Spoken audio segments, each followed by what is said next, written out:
How would you rate our kiss from last night?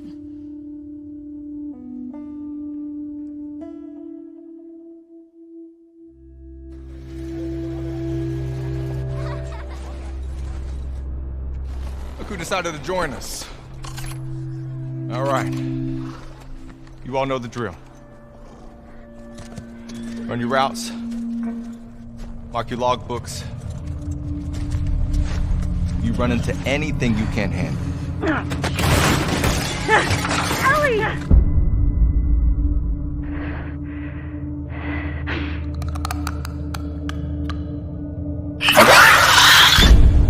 You come back.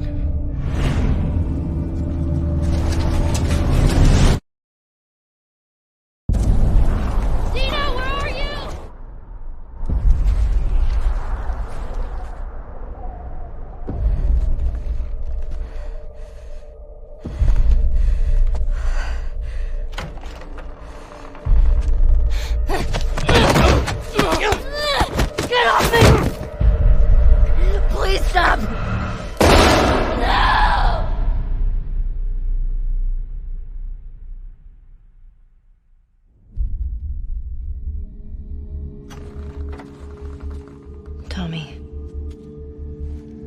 I have to finish it. You have no idea what you're walking into. What are you doing? You don't know how large that group is, how armed. I don't care.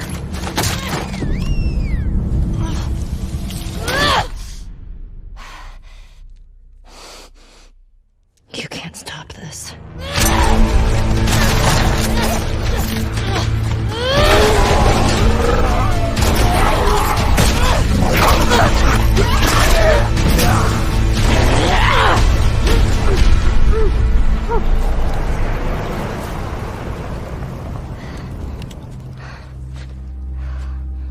What the hell are you doing here? You think I'd let you do this on your own?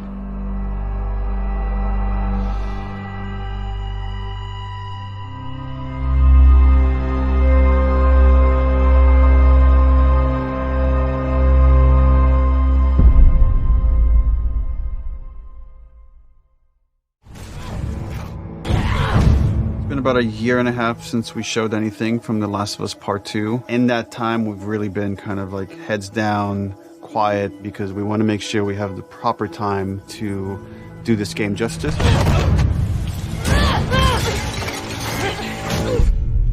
It's definitely our most ambitious in scope game that we've ever made. We really wanted to wait until we had something awesome and new and exciting to talk about because we've been so mysterious. Outbreak Day has always been a way for us to communicate with the fans about The Last of Us. It was like the day the outbreak happened in the fictional world of The Last of Us. And once we had this opportunity to line everything up for Outbreak Day, or in this case, kind of an Outbreak Week, we decided to put out a story trailer with the date of when the game's coming out, and then show the press actual gameplay, let them get hands-on with the game.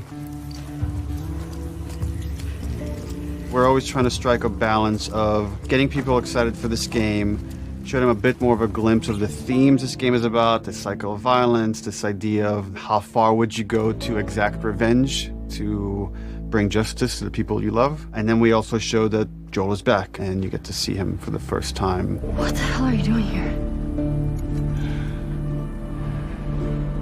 You think I'd let you do this on your own? So we're coming into that first demo in wintertime where snow covers much of the ground, much of the buildings, all the surrounding areas. We see what's life like 25 years after a pandemic has wiped out most of mankind.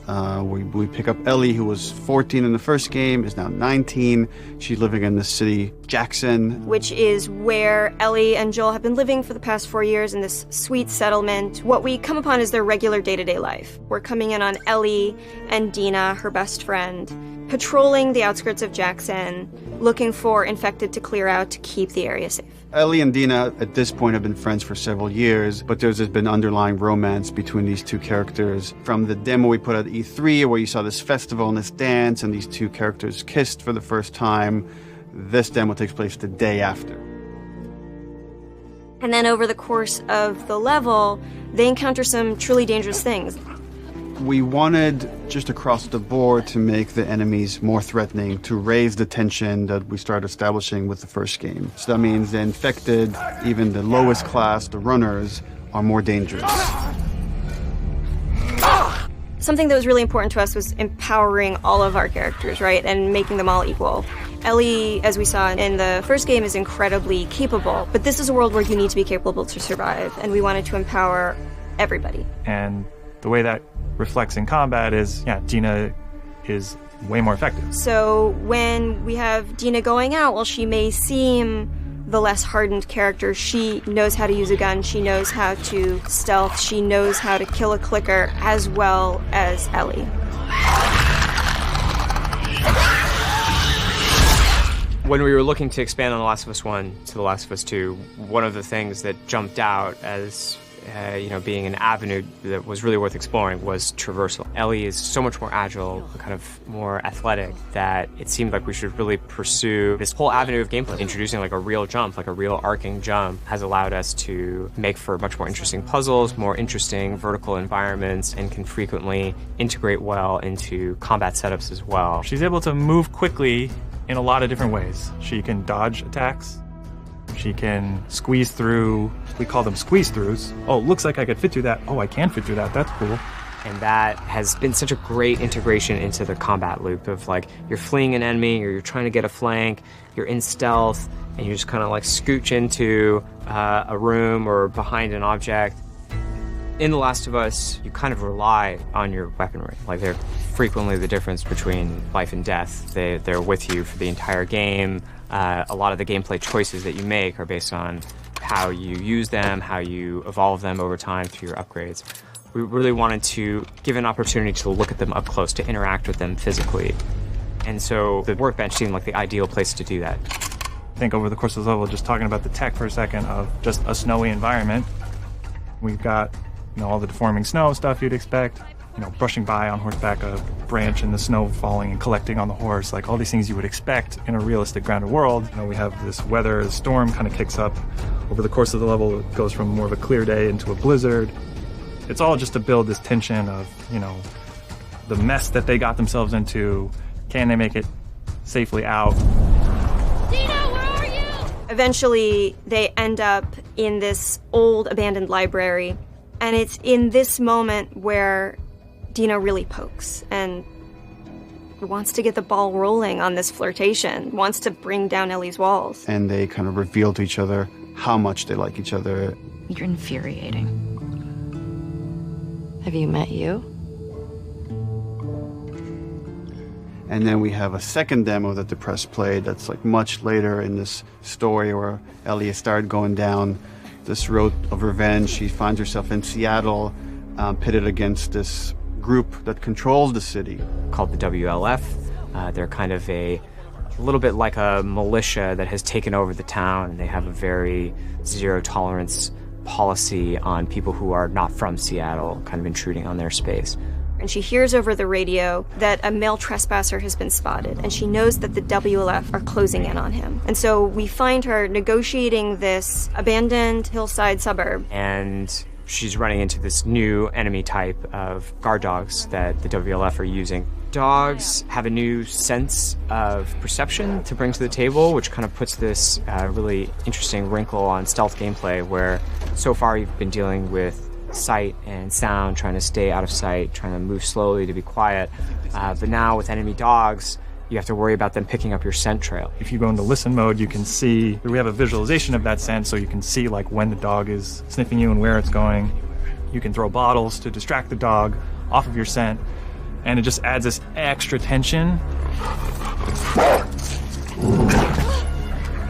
The second part of the demo, even though you're fighting mostly human enemies, we're introducing one of our new infected classes, the Shambler. And the Shambler is kind of a lumbering, tankier enemy that can take a lot of punishment. They'll kind of chase you down and try to get towards you and then burst and leave behind one of these lingering, corrosive clouds.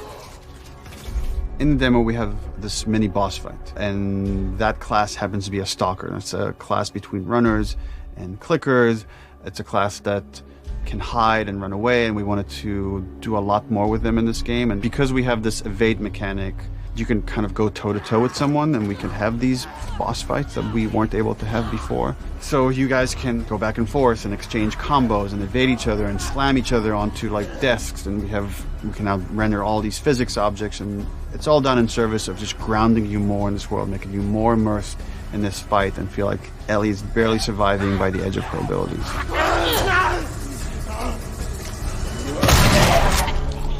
So for The Last of Us 2, we've kind of almost completely overhauled the player upgrade system. For the first time in the game, you're able to learn entirely new crafting recipes just via the upgrade system. These are abilities that make your character feel really different.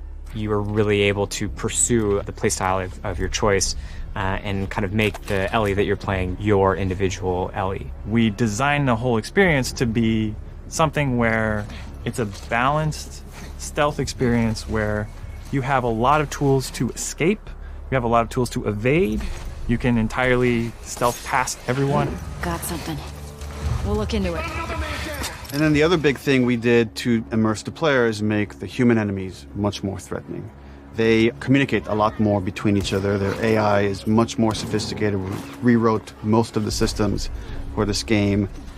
So much of this game is a conversation about the cycle of violence and how do we make violence feel impactful to the player. You can't stop this. Enemies have names. So when you're going around and you shoot someone, you might hear someone yell their buddy's name and they're now upset and agitated, and that changes their behavior. What is it? Someone took him out! We got something. To make a fully realized world, to really honor the impact of this violence, you have to honor every person in it. Nobody's a hero here. The demo is 2 to 3 hours of the game. You're seeing 2 different seasons, 2 different times of the year.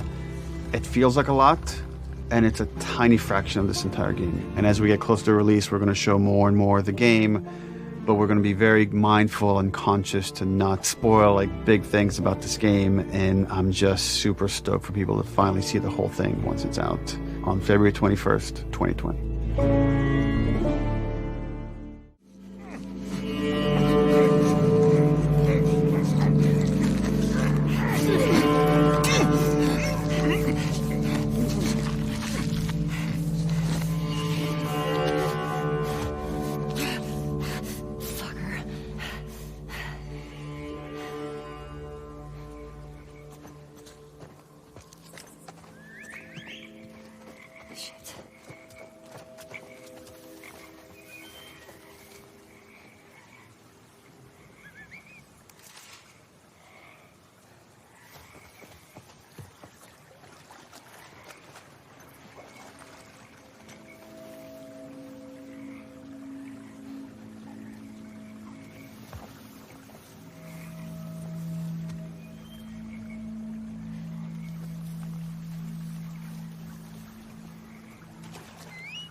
They are nasty with sin.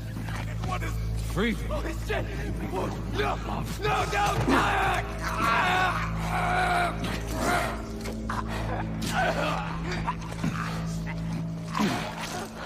Jesus.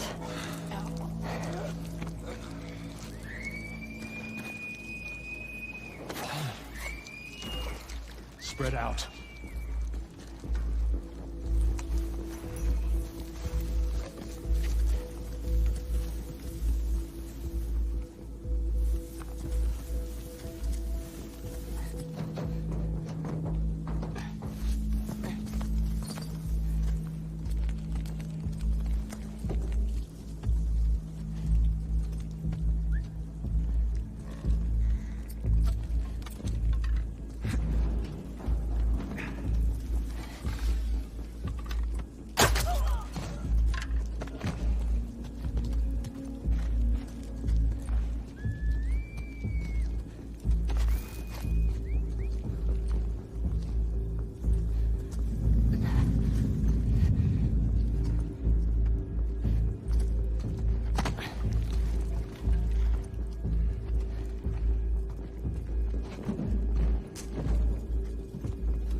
grass! Watch yourself!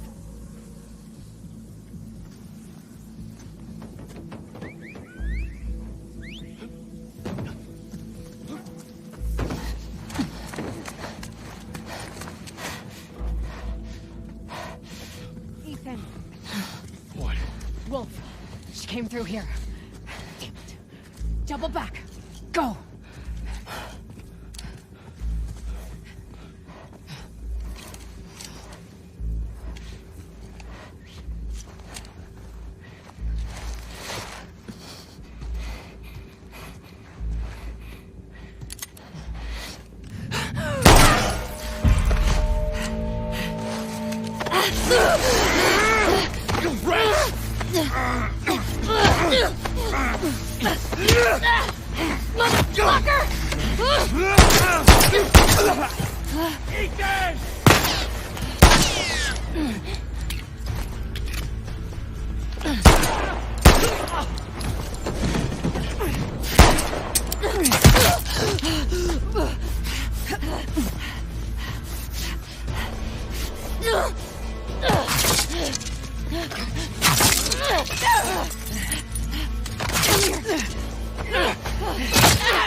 I have eyes!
They're nested with sin. Free them, that they may know my...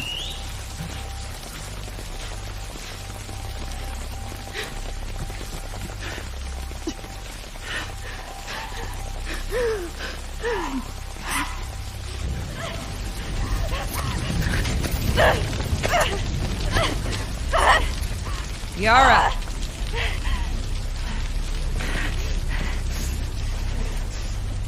Where is the other apostate? Clip her wings.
Yara.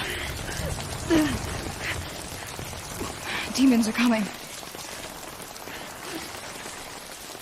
Cut her down. She's one of them. Lev.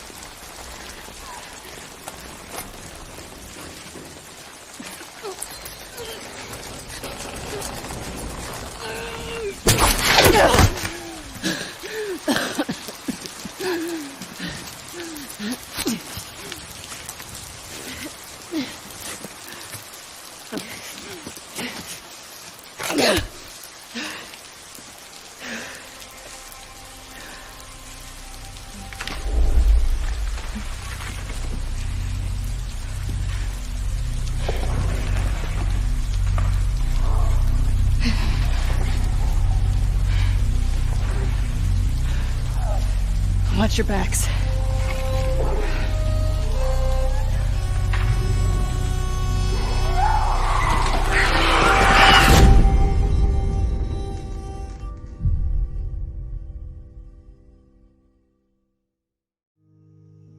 Surely goodness and mercy will follow me all the days of my life, and I will dwell on this earth forevermore. Said I walk beside the still waters and they restore my soul, but I can't walk on the path of the right because I'm wrong. No, I can't walk on the path of the right, 'cause I'm wrong.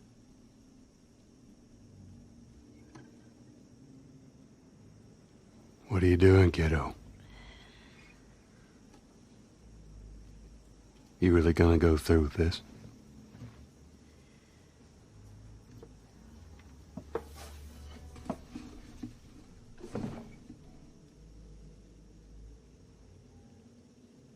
I'm gonna find,